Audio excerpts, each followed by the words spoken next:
A'udzubillahi minasyaitonirrajim. Bismillahirrahmanirrahim. Assalamualaikum warahmatullahi wabarakatuh. Alhamdulillahirabbil alamin wa bihi nasta'in ala umuri dunya waddin. Wassalatu wassalamu ala nabiyina Muhammadin wa ala alihi wa ashabihi ajma'in.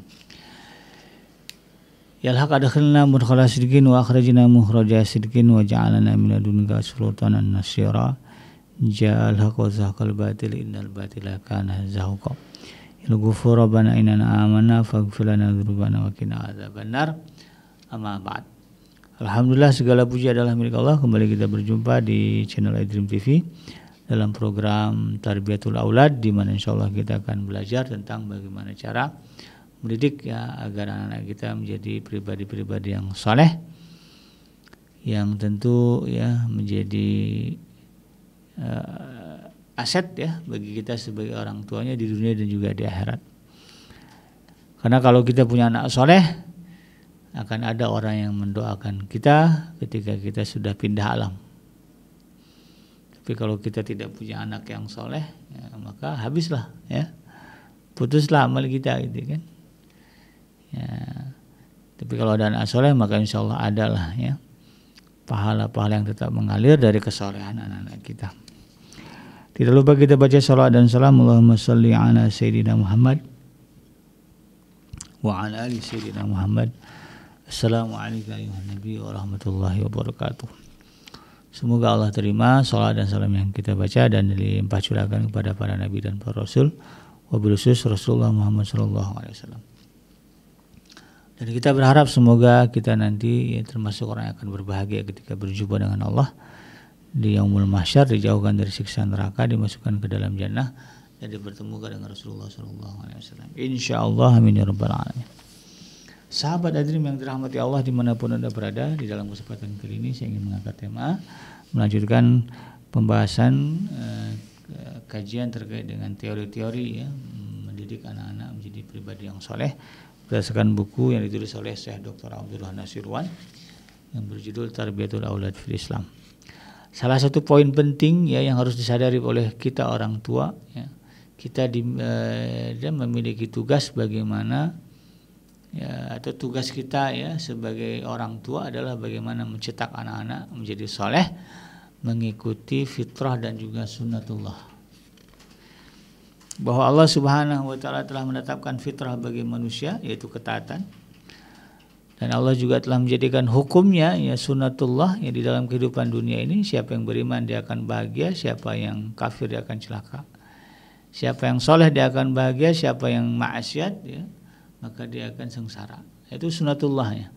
Nah itulah kemudian yang kita harus sadari ya, waktu yang Allah berikan kepada kita, kita manfaatkan. Kalau kita sudah jadi orang tua, bagaimana kemudian kita bisa mencetak anak-anak kita menjadi pribadi yang soleh, mengikuti fitrah Allah dan juga mengikuti sunnatullah. Karena apa? Jangan sampai kemudian momen ya, waktu yang ada bagi kita sebetulnya bisa kita gunakan untuk pendidikan anak kita lewatkan. Disadari atau tidak, ada orang-orang yang menyesal karena mereka kehilangan kesempatan untuk mendidik anak-anak mereka. Maka kita yang Allah kasih kesempatan waktu luang ya, bersama bisa berkumpul dengan anak-anak kita, jangan disia-siakan, manfaatkan semaksimal mungkin untuk mendidik anak-anak kita. Di dalam kitab Syekh Dr. Abdullah Nasirwan dikatakan Ar-Raghib Al-Asfahani menyebutkan bahwa satu ketika Al-Mansur ya khalifah di zaman Bani Abbasiyah misalnya mengutus utusan kepada orang-orang di penjara ya dari Bani Umayyah. Kan Bani Abbasiyah ini ya musuh dengan Bani Umayyah. Jadi orang-orang Umayyah ini banyak yang ditangkap dan di penjara. Lalu kemudian ya, utusan ini berkata kepada mereka, apakah hal yang paling sulit yang kalian lewatkan selama di penjara ini? Maka mereka ya, karena orang-orang Islam juga itu kan, mereka berkata apa? Menjawab, kami kehilangan kesempatan mendidik anak-anak kami. Jadi bagi mereka itu adalah hal yang paling memberatkan. Seharusnya mereka bisa di rumah ngajarin, mendidik anak-anak agar menjadi pribadi yang soleh, ternyata kemudian harus menghabiskan waktu di penjara gara-gara korupsi misalnya, gara-gara mencuri, gara-gara membunuh. Nah, ini hati-hatilah ya orang tua kalau mau berurusan dengan keamanan, kriminalitas, ya, kan kita udah punya undang-undang ya, ada penjara. Ya, di penjara setahun juga lumayan ya. Ada banyak orang yang sekarang menyesal karena melakukan tindakan kriminal berat, di penjara sampai belasan tahun bahkan puluhan tahun, ada yang bahkan seumur hidup. Akhirnya melewati masa ya, untuk mendidik anak-anak. Masuk penjara anak-anak masih kecil, udah keluar penjara anak-anak udah pada punya keluarga, udah pada kawin. Nah, mending kalau anaknya baik, kalau anaknya sama nakalnya, sama jahatnya, repot. Ya, itu akan jadi penyesalan. Karena itu kemudian ya seorang ilmuwan Islam ya, yaitu Ibnu Sina ya, berpesan ya, kata saya Dr. Abdullah Nasirwan, tentang pendidikan anak.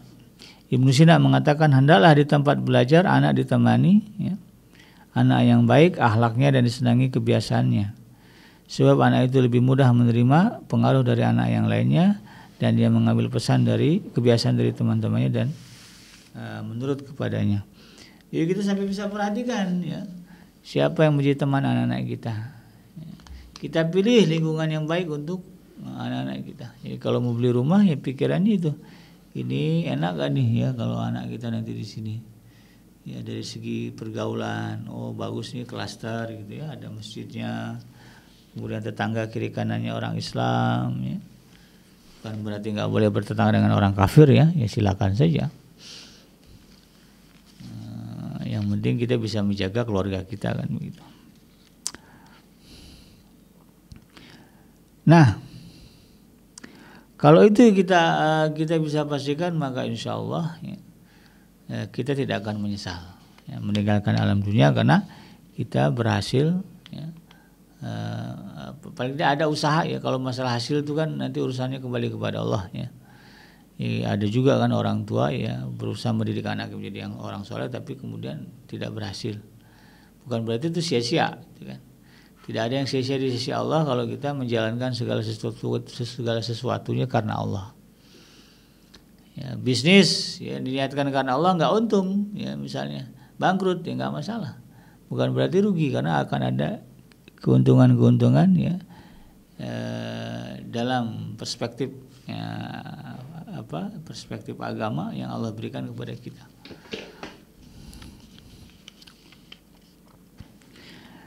Nah dalam hal ini kata saya Dr. Abdullah Nasirwan ya, orang tua harus memahami dan menyadari bahwa mendidik anak-anak ini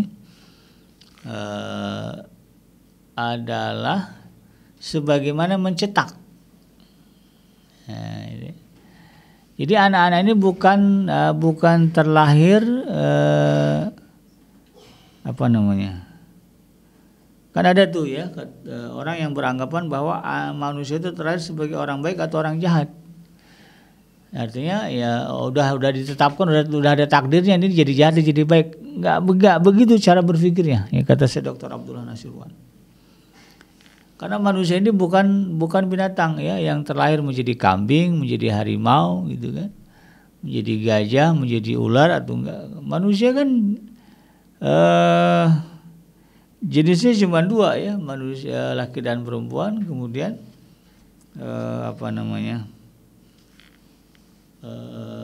dia punya jiwa ya, yang jiwanya itu berbeda dengan jiwa binatang. Ya, kambing dia fitrahnya ya kambing kan, sampai kapanpun kambing akan makan tanaman, gitu kan. Nggak akan ada ceritanya kambing makan sosis gitu ya, atau doyan martabak gitu kan, sampai dia mati gitu kan. Nggak, dia ya fitrahnya dia makan itu, dia makan tanaman. Ya. Atau misalnya harimau ya, nggak akan ada ceritanya harimau kemudian dia makan sayur ya, makan kangkung, makan sawi gitu. Dia akan tumbuh dengan ya makan daging ya, walaupun ada katanya ya selebritis ya, kalau di barat itu, di Arab juga banyak ya yang punya piaraan harimau dikasih makan sayur katanya Ya nggak mungkin normal lah tubuhnya, pasti ada juga kombinasinya makan daging gitu kan. Cuman udah dijadiin pelet lah gitu ya. Bukan daging utuh gitu kan, tapi udah diolah. Nah, dalam hal ini kata saya Dr. Abdullah Nasrullah, anak manusia itu jiwanya tidak seperti binatang yang tidak bisa dirubah, ya, fitrahnya, ya, sunnatullahnya. Karena manusia kata saya Dr. Abdullah Nasrullah terlahir ke alam dunia dengan dua opsi. Ya, opsinya apa? Ya menjadi baik atau menjadi jahat. Dan itu kembali kepada manusianya. Bukan Allah yang kemudian menjadikan dia jahat, menjadikan dia baik, tidak. Ya, jadi itu kembali kepada kita. Nah, kita orang tua harus paham bahwa anak kita ini punya dua potensi, bisa jadi jahat, bisa jadi baik. Maka cetaklah dia dengan fitrah Allah, dengan sunnatullah, agar kemudian dia mengikuti fitrah dan sunnatullah itu menjadi orang-orang baik. Sebagaimana misalnya disebutkan di dalam surah Al-Balad, ya, surah yang ke-90 ayat yang ke-10. Wa hadainahu najdain, dan kami telah menunjukkan kepada manusia dua jalan. Jadi baik buruknya manusia ini ya terserah kepada manusia. Allah sudah tunjukkan ini jalan baik, kalau mau jadi baik beginilah kira-kira ya perbuatan amalan yang harus kamu kerjakan. Kalau kamu mau jadi jahat ya beginilah ya. Kan ada dalam Quran itu kan ada kisah Firaun, itulah jalan Firaun kalau mau jadi Firaun ya. Ada kisah Qarun, Haman, itu kan orang-orang yang ingkar, itu jalan mereka. Tapi ada juga ya, jalannya Nabi Musa, ya, jalannya Nabi Harun, ya, jalannya para nabi dan para rasul. Ya, mereka jalan orang-orang yang baik, orang yang menjadi baik. Ya, terserah kita mengikut yang mana. Konsekuensinya kembali kepada kita. Ya, karena dalam Islam kan tidak ada paksaan. Ya, la ikraha fiddin. Qad tabayyana rusdu minal ghaid. Ya. Fama yakfur bitaguti wa yu'min billahi faqad istamsaka bil urwatil wuthqa lam fisama laha. Ya, apa namanya? Tidak ada paksaan di dalam agama ya. Karena pada hakikatnya yang benar sudah jelas, yang sesat juga sudah jelas. Ya. Itu serah kepada kita ya, mau ikut yang mana. Tapi konsekuensinya kalau kita terjerumus ke dalam kejahatan, Allah sudah sediakan neraka. Kalau kita kemudian istiqomah di dalam kebaikan, mati sebagai orang baik, maka konsekuensinya Allah sediakan surga. Ya, itu kan kembali kepada kita aja. Ya, tidak ada Allah kemudian mencetak manusia menjadi kafir. Firaun menjadi kafir karena jalan dia, yaitu jalan yang dia tempuh. Kenapa? Kan Nabi Musa udah datang. Dia kafir nih, ya Firaun nih. Datang Nabi Musa dikasih tahu itu nggak benar. Yang benar itu begini-begini. Ya. Berarti kan udah jelas bagi dia, nggak benar sama nggak yang benar. Tapi Firaun lebih memilih jalan yang nggak benar. Ya akhirnya kan mati, ya. Mati dalam keadaan terhina. Ini yang kemudian kita harus paham. Demikian juga sebagaimana Allah sebutkan di dalam surah Asy-Syam ayat yang ke-6 dan hingga ayat yang ke-10 ya. Allah berfirman wal ardi wa ma tahaha wa nafsi wa ma sawwaha fa alhamaha fujuraha wa taqwaha qad aflaha man zakkaha wa qad khaba man dassaha. Ya wal ardi wa ma tahaha, dan demi bumi serta penghamparannya, wa nafsi wa ma sawwaha, serta demi jiwa dan penyempurnaannya, fa alhamaha fujuraha wa taqwaha, dan kami ilhamkan kepada jiwa itu jalan kejahatan dan jalan ketakwaan. Qad aflaha man zakkaha, maka beruntunglah orang yang mensucikan ya, jiwa itu. Wa qad khaba man dassaha, dan rugilah orang yang mengotori jiwa itu. Jadi Allah Subhanahu wa taala sudah mengilhamkan kepada kita mau jadi buruk apa mau jadi jahat. Kembali kepada kita. Kita mau ambil jalan yang mana? Di dalam surah Al-Insan ayat yang ketiga Allah juga berfirman inna hadainahu sabila imma syakira wa imma kafura. Sungguh kami kata Allah telah menunjukinya jalan yang lurus. Jalan yang lurus itu Allah kasih tahu. Tapi persoalannya manusia itu sendiri yang yang menentukan. Kata Allah imma syakira wa imma kafura. Ada yang bersyukur artinya dia mengikuti jalan itu, wa imma kafur, ada juga yang kemudian memilih untuk kafir. Nah, kembali kepada kita.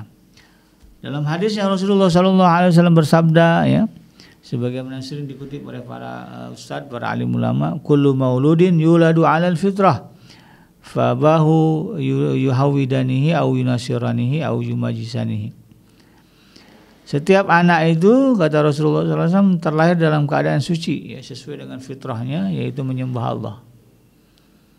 Ya, fa'abawahu, maka bapaknya lah, ya, yuhawidanihi, menjadikannya sebagai penganut Yahudi, au yunasiranihi, atau menjadikannya sebagai pengikut Nasrani, au yumajisanihi, atau dia menjadi pengikut agama Majusi. Kembali kepada orang tua. Tapi kalau orang tuanya sudah mati, nanti kembali kepada anaknya. Bahkan ketika orang tuanya sudah masih hidup, anaknya kemudian gede, sadar, balik, nanti pada akhirnya ya kembali kepada anaknya. Ya, banyak yang tadinya diajarkan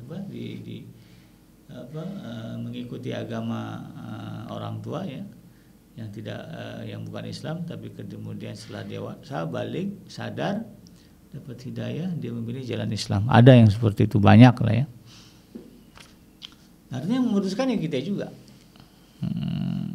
Walaupun orang tua sudah bikin pakem begini, pada akhirnya kembali kepada kita juga.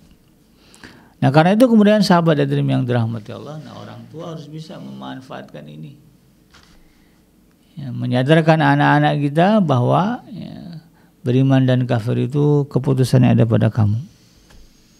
Nah, supaya anak kita cenderung kepada kesalehan, cenderung kepada ketakwaan, cenderung kepada kebaikan, cenderung kepada jalan Allah, maka kita didik mereka, kita cetak mereka, kita biasakan mereka. Ya, di episode sebelumnya kita jelas sebutkan pembiasaan-pembiasaan yang kemudian mengarahkan anak-anak kita untuk memilih jalan kebaikan daripada jalan keburukan. Kamu bisa nabung di bank konvensional yang ada ribanya, kamu juga bisa nabung di bank syariah yang tidak ada ribanya. Itu kan bebas. Tapi kasih kesadaran, kalau kamu nabung di bank konvensional ada riba, Allah murka. Kalau kamu nabung di bank syariah, ya, bebas riba, walaupun tidak ada keuntungan, dia, dalam artian sebagaimana bunga yang ditawarkan di bank-bank konvensional, tidak masalah. Tapi Allah suka dan Allah jaga dan akan Allah berikan keberkahan ke dalam rezeki yang Allah berikan kepada kita. Jadi anak-anak kemudian terbiasa untuk menyadari itu. Itu kan sunnatullahnya begitu, hukum Allahnya bahwa riba haram, gitu, ya, misalnya.